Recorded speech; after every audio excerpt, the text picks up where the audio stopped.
On this episode of Second Swing Thoughts, we've got the Open Championship to discuss. None other than Scottie Scheffler winning once again. We'll go through his clubs, but also just what this win means for his career and the history he's making. Also, Emma Carpenter stopped by to talk about her very interesting and very different career in golf, but nonetheless, she's accomplishing quite a bit. So we've got Emma on the show. We've got the Open. We've got a lot more in this episode of Second Swing Thoughts.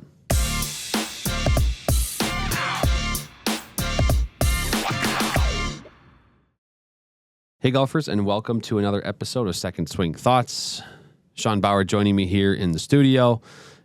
Quite another interesting major championship to some extent, but also in another, I guess, way to look at it is it really wasn't interesting because Scottie Scheffler just ran away with another one.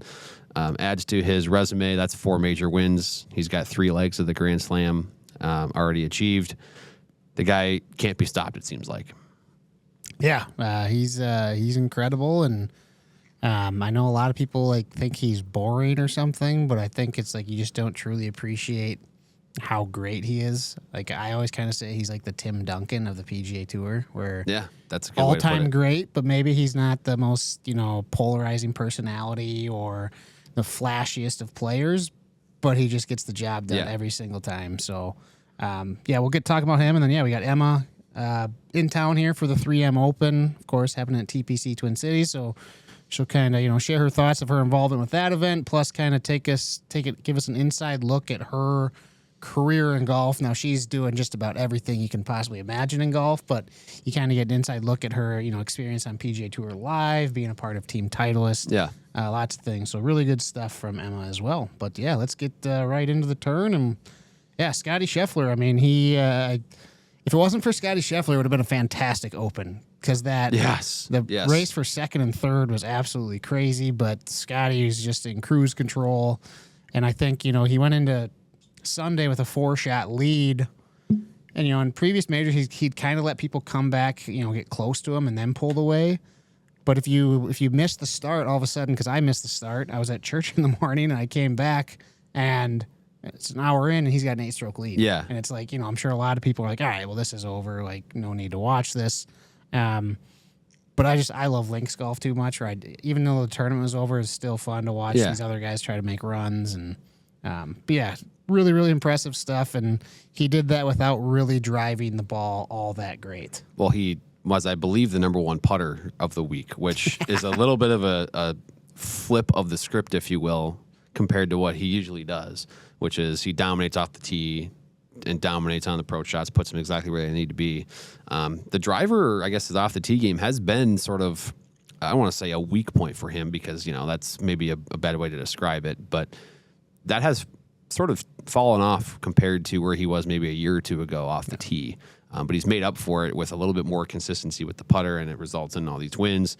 I feel bad for Harris English. That's now twice he's finished runner-up in a major this year. Yeah. To Scottie Scheffler. So it's fun to think about where he might, his legacy, his standing in the game of golf might be different if Scottie Scheffler didn't exist right now. But he's kudos to him on the runner-up finish, but Scottie just keeps going along. And then next year, U.S. Open Sunday is Father's Day. It's also his 30th birthday, and he can complete the Grand Slam on that day potentially. So that'll be a fun, potentially a fun day for him. That'd be quite the script. Was that Shinnecock next year too? Yes. So a fun traditional U.S. Open course. But we'll see. And Scottie was phenomenal. Obviously, I think his putting, maybe the slightly slower greens over there because I think going into the tournament, they're rolling at an 11 on the stimp meter. PGA Tour average is about 12. Yep. Obviously, you get to Augusta, which is usually about 13, 14. Yeah. U.S. Open's always super fast. I think those are at 14. So maybe that aided his putting where it wasn't quite as, the greens weren't quite as fast, so he was able to, be a little more aggressive on certain putts. But I did see some people put out some, stats because you kind of want to talk about Scottie's. He's ascending up the list of all-time greats, right? He's got 4 majors, 3 of the 4 of the Grand Slam. Then you factor in 2 Players' Championships back-to-back, all the wins he's stacked up these last few years, an Olympic gold medal. He's quickly going up that list. But I saw someone put out a stat with, same age seasons between Tiger and Scottie. And it was pretty similar. They both had 4 majors, similar amount of wins, similar strokes gained or whatnot. But there need to be a little asterisk on that because that was when Tiger was going through the swing change from Butch Harmon to Hank Haney. Yep. And that was probably 2003, I believe, was like one of Tiger's like worst years. Yeah. Because then people started being, well, why don't you look at, Tiger's stretch from 99 to 2002? And it's like, It's not fair. Not comparable. Because he had a stretch of, I think it was 16 victories and 27 starts. Somewhere in that 99 to 2000 range, which for as much as Scottie has dominated the game, he's not really touching that. Yeah. And he's winning more than half the time. And I think one of the things is like everyone wants to quickly like compare you to someone, and Tiger's obviously been the gold standard for the last 25 years.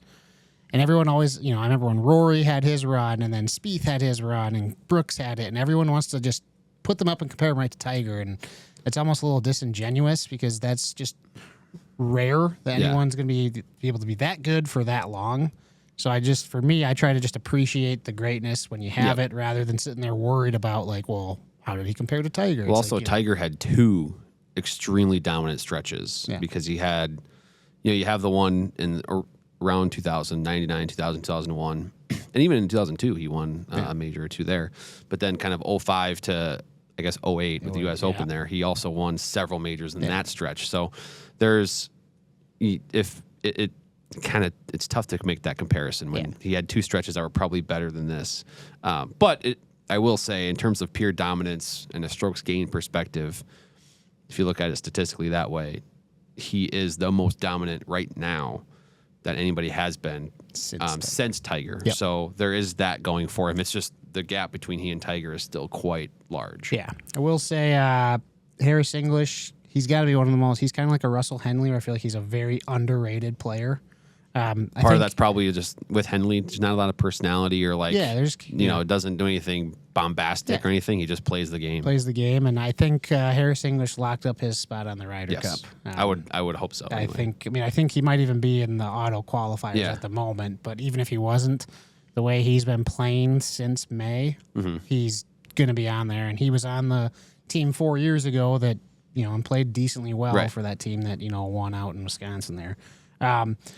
Quick look at Scottie's bag. There's not really much we got to talk about. I think every single person that loves golf and pays attention to, what's in the bags knows Scottie's bag. The only change he had here was the Srixon ZU85 3 utility iron went back in the bag and out went the TaylorMade QI35 7-wood. Yes.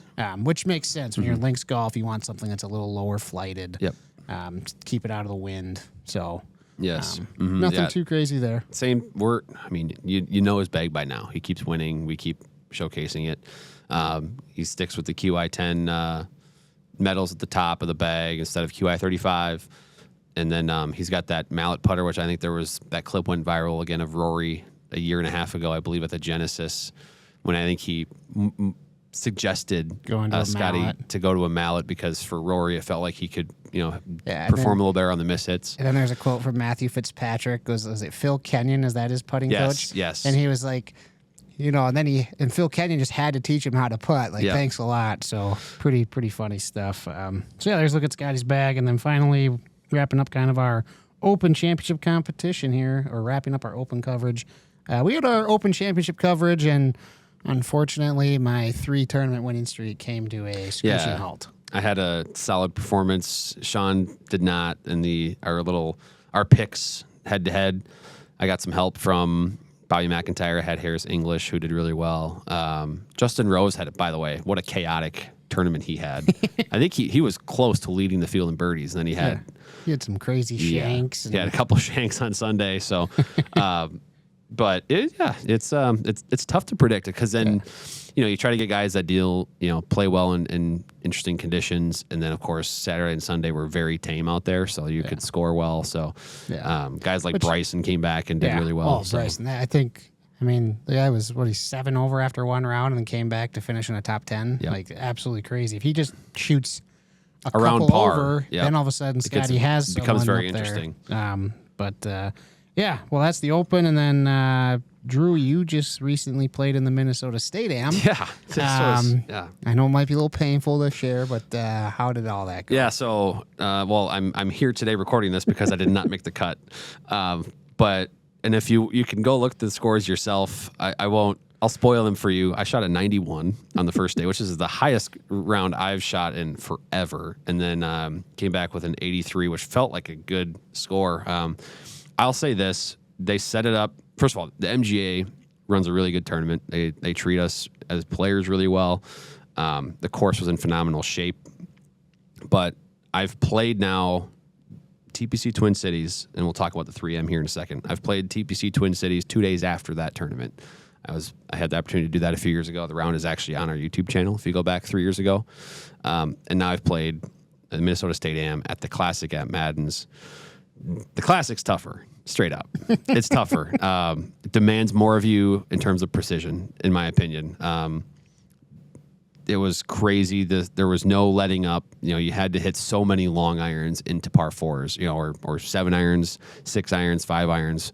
And I've just never played golf like that. I haven't in a long time. I have the length in the courses I play most of the time. You're able to hit. Yeah, and you have several par fours where it's so driver to a wedge, a flip wedge maybe. You have at least a few of those in a round, and there's just none of those out there. Yeah, and none of the par fives are reachable because of hazards so it was crazy. Kudos to the guys that are still up there. I think Harrison Arnold made the cut. I talked to him a little bit on the putting green out there, and he was saying the same thing. Like, this is the toughest setup I've ever played. And I think he was around 5 or 6 over after 2 days. Well, he made it to the final stage of U.S. Open qualifying. Yeah. So the guy knows he's fantastic he's a player. Golfer, but he understands he is a what player. are tough conditions. And he said this is as tough as I've ever I think played. 14 over was the cut, and I think you were telling me last year is 3 over. So it just goes to show you how tough it was playing, where you have a lot of scratch and plus handicap golfers. Shooting, near 80 or above. Right. I mean, think about it this way. This is supposed to be, right, 156, the best amateur golfers in the state of Minnesota. And as of through 36 holes, I know they're playing the final round right now, there was one player under par. Yeah. And I believe it was a kid that's going to be a gopher. Okay. So you have everybody else, the guys that have accomplished a ton playing high-level D1 golf that are not able to beat par. So that's pretty... It's a good showing of it. Yeah, so from the Minnesota State Am to the 3M Open we go, keeping it here in Minnesota. PGA Tour makes its stop here, kind of right after the Open. It's getting right before the playoffs. So you've seen a lot. I think this year has got to be one of the better fields they've had, just at least early entries. Now, obviously, some guys, may withdraw just due to injuries or travel accommodations, whatnot. But always a fun event. I got to attend it for the first time last year. Yeah. Really cool, really fun. Obviously, a tournament where you're going to see some low scores, which is what you want in some of these tournaments. You just you see the U.S. Open, it's great to have that challenge, but every once in a while you want a shootout. So I think it's a fun one. I think with the water and kind of the unique holes that are out there, I think it's a fun viewing experience for the fans on TV. I think there's a lot of risk reward on some of the holes, and you have actually a decent field this year in terms of bigger names and guys that can make those birdies out there. So I think it'll be a fun one. Yeah, and 18 there I think that's one of my favorite closing holes on the PGA Tour because it is a risk reward. That's a tough, especially depending on the wind conditions, that's a tough green to get into 2. You've seen it. You've seen guys, play it safe and stay down to the left-hand side for the layup, which is kind of an awkward layup anyway. So should be good stuff. And and speaking of the 3M Open, Emma Carpenter, second Swing Ambassador, former, Minnesota Gopher golfer, done a ton of content with us. She is back in town to help kind of do some promotional stuff, cover it and whatnot. And don't even bother trying to regurgitate everything. her whole resume because it's not worth doing. But it was fun. We talked to her about doing PGA Tour Live and then all the fun things that she's doing at the 3M Open, plus her experience with Team Titleist. So really good stuff from Emma. Great discussion here.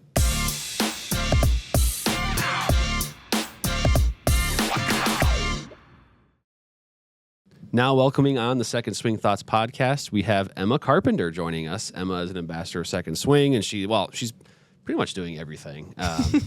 Your PGA Tour Live, you're all over the place. Emma, thank you for joining us. I know you're in town actually for the 3M Open, but just wanted to see how things are going. How you been? You've been traveling all over the United States, it seems like, for event after event. How are things going? Things are great. Thanks so much for having me. And I would 100% be coming back into town just for you guys, just so you know, throwing that out there. Well, all right, we'll keep note of that. But it's cool to have you in because if you follow Emma on her socials, which there's a lot happening there. You're documenting all kinds of stuff. It's to the fact that you're here finally in a sense that you've been everywhere. I know you're down in California. You're at the tour events every other week. It feels like.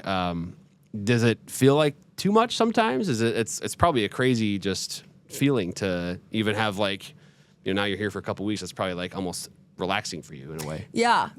I feel like definitely with the way that when I work in freelance and I'm working at events on site at all these different events, I'm rarely in town for kind of a long period of time or in one place for a long period of time. So being here for, a little over a week, working the 3M Open, getting to be here with you, it feels great. And Minnesota feels like home. And I tell you what, me now living in LA, being from the Chicago area, going to school in Minnesota, staying here in Minnesota for a while after school, it's a privilege to be able to have multiple places that feel like home.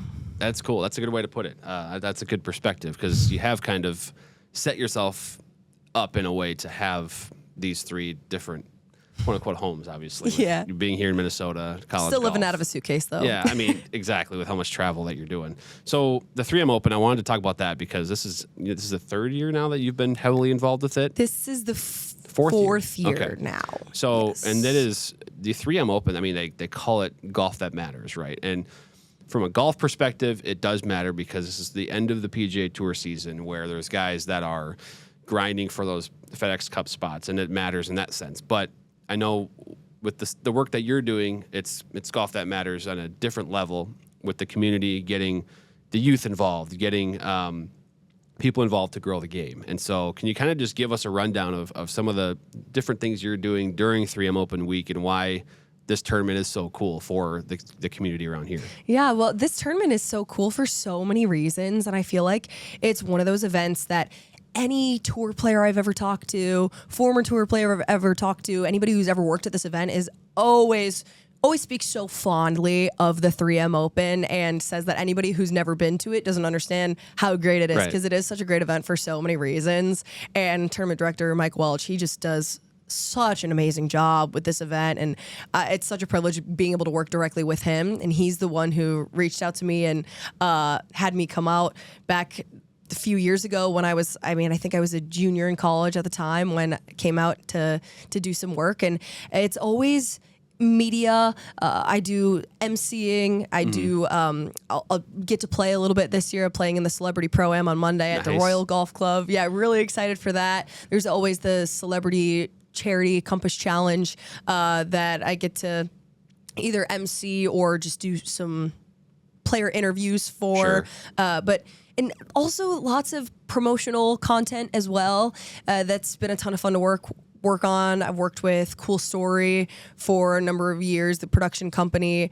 They do lots of really fun stuff for the 3M Open. And it's so interesting the way that things evolve over the years in terms of how people absorb content, how people get their information about activations and things that are happening about the 3M Open.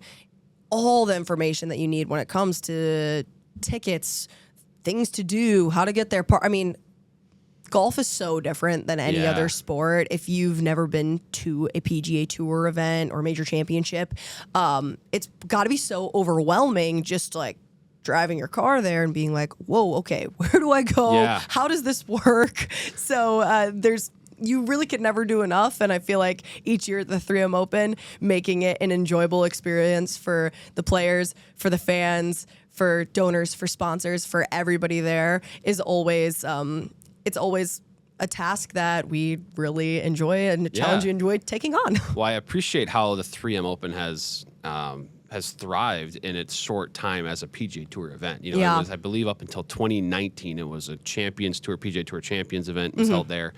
And now it's, since 2019, been on the PGA Tour. And you've seen how, I mean, you've probably seen it firsthand, how they have to make these little refinements and adjustments to the whole setup.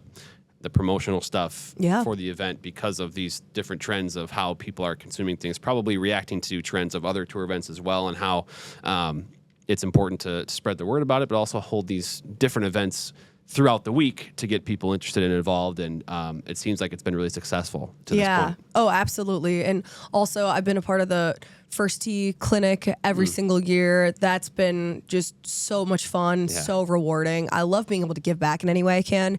And I feel like that's also a huge thing that the 3M Open always does. All the charities, everything that the 3M Open does to give back to the community is really amazing to see, and it makes me really proud to be a part of it. Yeah, it seems like the community here too has really embraced the event as well, and it is a big deal. I mean, we feel it here. Obviously, we're in the Twin Cities with our main office and a couple stores, but we feel it within just our team members here and the community surrounding. So it's really cool. And speaking of the PGA Tour, I have to ask now, because if you haven't seen it yet or you haven't been following, Emma's frequently appearing on the PGA Tour live broadcasts. So I have all kinds of questions just about that whole setup, the process of getting connected with a featured group and how the whole system works, because my understanding is you do it all from the PGA Tour studios in Florida. So despite if the event is somewhere else, so kind of how does that all work, and how do you get, I guess, to cover, so to speak, these groups out there? Yeah. So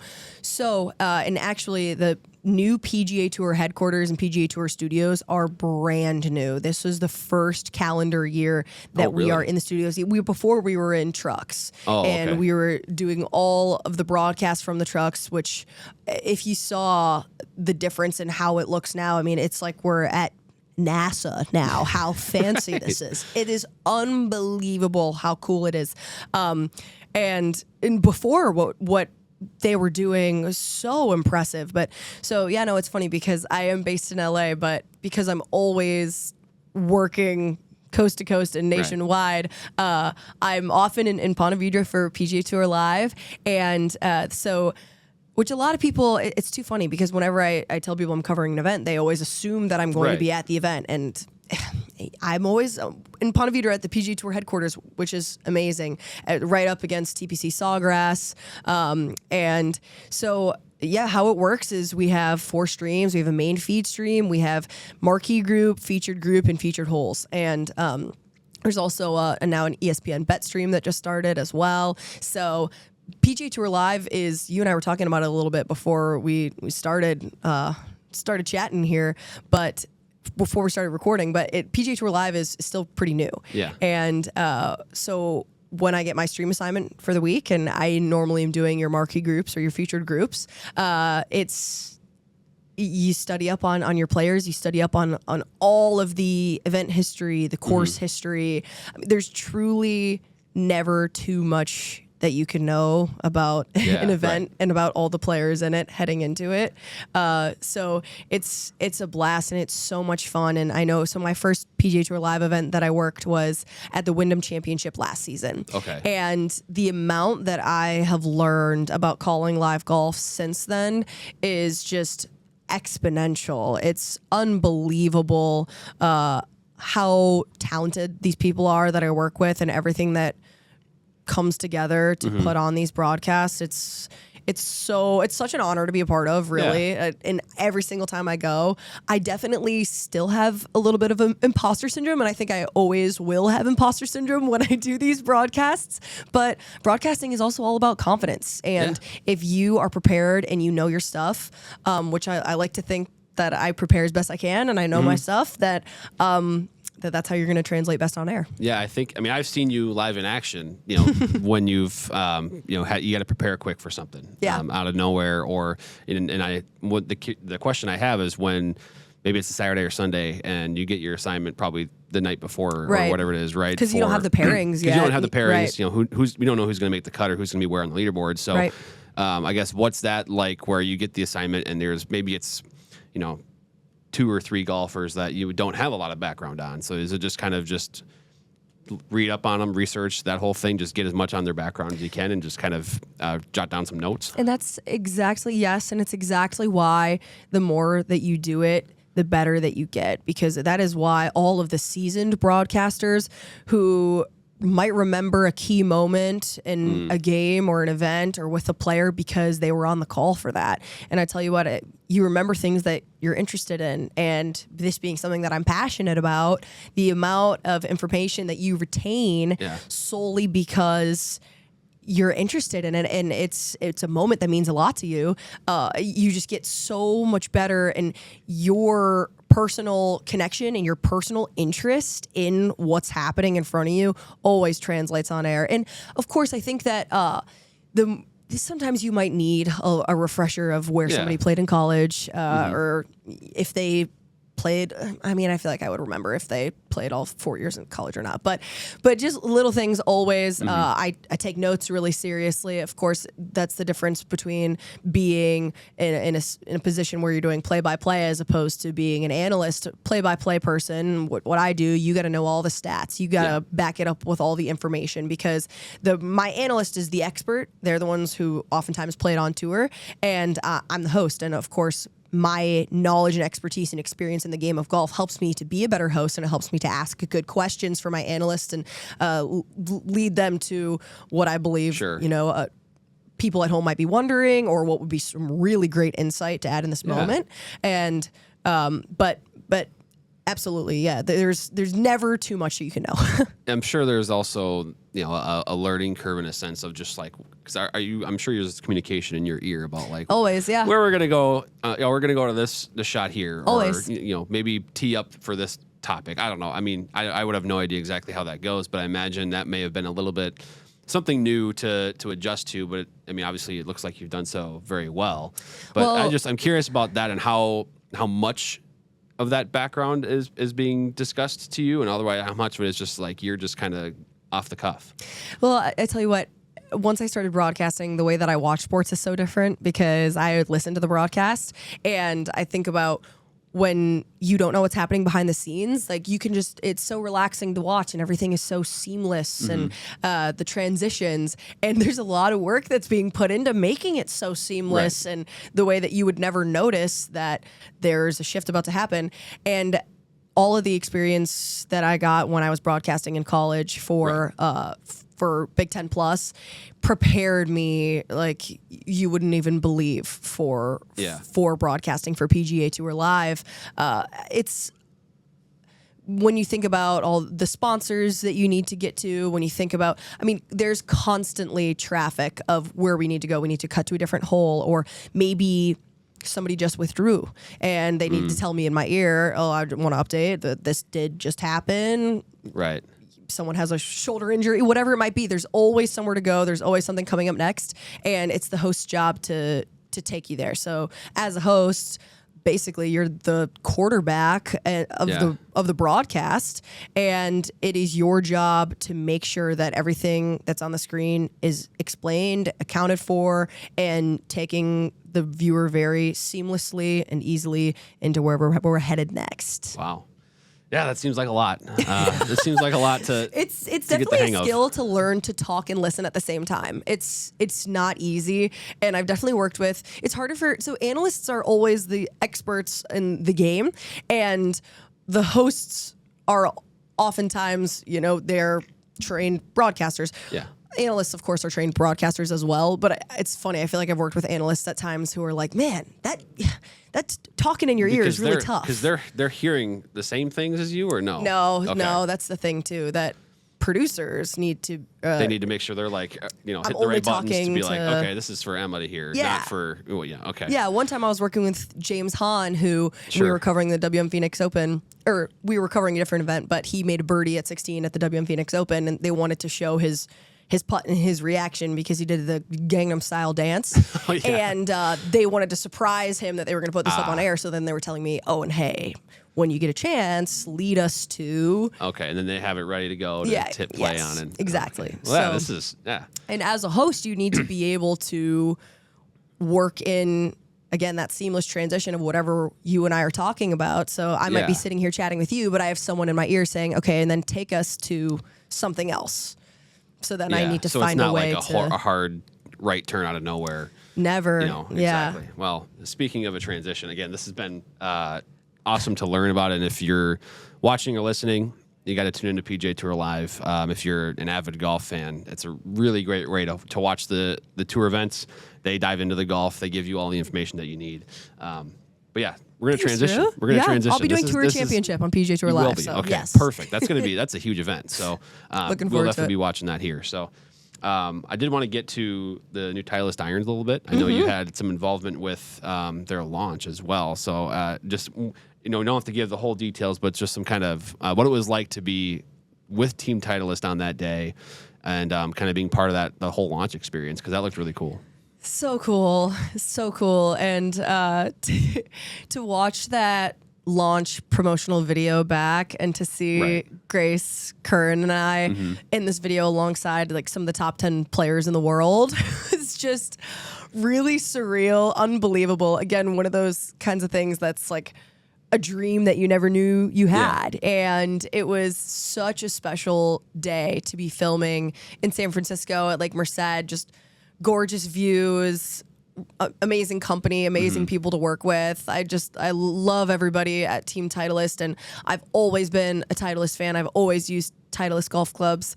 So to now be out in California and to get to work with them regularly and to proudly say I'm a part of Team Titleist it's surreal. It really is. Yeah. So for those who haven't seen it, there's a kind of a main launch video for the new T-Series irons from Titleist.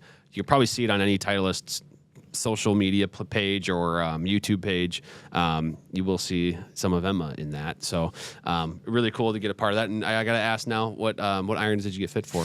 So I did get fit into the T250s. Okay. And it's funny because after my initial fitting, my specs basically... My initial fitting before the T250s were releasing, before I got to try them, my initial specs basically pointed in the direction of the T250s are going to be perfect for me. So we got to do the fitting where I tried all the different irons, and it is amazing. I truly didn't know. What do you think about equipment? And it's like, how does this get better? And when I was talking to some of the engineers, that's what I ask with Titleist every time, especially with their GT. With GT, with the TSR driver, I was like, how's this going to get better? The TSR is an awesome driver, and that's then what they made it better. They somehow made it better. When I went and got fit for the GT, you were there. Yeah. When I got fit for the GT, I said, I don't really need a new driver. The TSR2 is the best club in my bag. And somehow they beat it. And with the Titleist irons, the way that they're able to launch, but the land angle especially, and not losing any spin, getting more spin, more distance, more height. How? Yeah. And with the ease of how easy they are to hit, it's shocking. Yeah, that's what we found with T250 versus the T200 and the little bit of testing that we've done as well. So, it's they've done really well with their iron launch, and we're going to see some really good results with those. So, we start to wrap here. I know we've kept you for a little bit here, but it's been awesome to catch up and kind of just see what Emma's world is like right now. I have to ask too: do you get to play golf much with your busy schedule? Not really. Like, what's that like? You know what? I tell you what. If I get to play golf, like a leisurely round of golf, that's a treat. Yeah, it's a treat. It rarely does happen where I can just go and play with friends. I made some really good friends out at Trump National, and I've been out there to play a couple of times, like just for fun. And that's such a treat because the time in my schedule where I have a free day is rare, and I'm very lucky. That is it's busy is good. Busy is very good. I'm very, very grateful for that. But yeah, the time of actually getting to play golf is not a lot. And to go from when I was in college, you at least hit balls every single day. And then now I could go several weeks at a time without actually hitting a golf ball. Bit of an adjustment, I'm sure, but it's in a good way, as you said. So, well, I know we at Second Swing appreciate kind of what you're doing for the game, and I know everybody else tuning in and following appreciates it as well. So thank you so much. Thanks for for jumping in for a segment here. My on the pleasure. Thank you podcast. so much for having me. Sorry if I was rambling. I could talk about this Oh, broadcasting golf that's a all podcast. day. That's what you do on podcasts. Right. You talk a lot. So, Exactly. Thank you, Emma, so much. Thank you.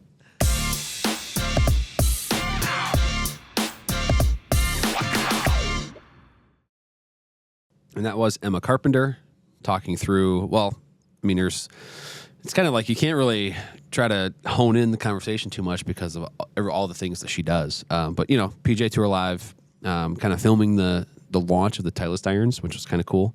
And of course, all the 3M Open stuff that she's working on this week. And if you follow her on Instagram, you already kind of have a hint of everything she's doing, playing the Pro-Am, hosting events, clinics for, the first tee and stuff out there. It's nonstop, and it was kind of fun to kind of hear her perspective on that. And again, she's a heck of a player herself, having played Division I golf for 4 years at the University of Minnesota. Yeah, it was pretty. Things that kind of stood out to me is her kind of just talking about how she almost lives out of a suitcase, living in California, working a lot in Florida, then coming up to, events like this. Pretty incredible. And then, just, as someone who used to work in broadcast news, I don't understand. Like, I've done one live game in my life. I was the sideline reporter, and it was like a whirlwind of an experience. Yeah. Like, hearing all these, because you have all these requests in your ear, and when you're in a crowd, like, fortunately she's in a studio, but when you're in the crowd, like, sometimes it's hard to hear them. Right. So I have a lot of respect for the people that do that, and to see her succeed in there is really, really cool, and to kind of hear some of that inside information on how they do that was really, really interesting to hear. So, yeah, and then, but yeah, that wraps up our interview here. I know next week we have our 100th episode on the Second Swing Thoughts. We will have 100. Your favorite fitter, Mr. Kevin Kraft, Yeah. joining us for give some fitting insight into some of these newer releases that have come out, and we got plenty of content with him coming down the road as well. Yeah, So, that was fun. We had Kevin in town. We got a ton of stuff that we filmed with him, just comparing some of the newer launches, newer clubs. So stay tuned for that. Also, on the topic of kind of Emma being in town, if you missed it last week for Live at Lunch, she was on, tested the new I-240 irons and the Titleist T-Series irons with her. And then this week for Live at Lunch, we're going to be looking into Scottie's bag a little bit with Tyler Fitzel. So that'll be fun. He was testing some of the clubs and the setup that he's got. Awesome. Yeah, on the Second Swing side, our July major contest just wrapped up, so we'll be announcing those winners today. So, keep an eye out for that, and we'll also be sending out our wedge giveaways from the Open. And then, that's, we got plenty of new options, Ping, Titleist, Callaway, all came out with new releases, so make sure you schedule fitting, go test them out, see which ones are fit for you. Let our fitters kind of dial in, your specs for your game. Yeah, it's a fantastic time if you need irons. There's not really a better time with all these new products out there to test them out and go get fit. So schedule that fitting. Subscribe to the show and the YouTube channel wherever you can subscribe. We appreciate it, and we'll see you next week on the Second Swing Thoughts podcast.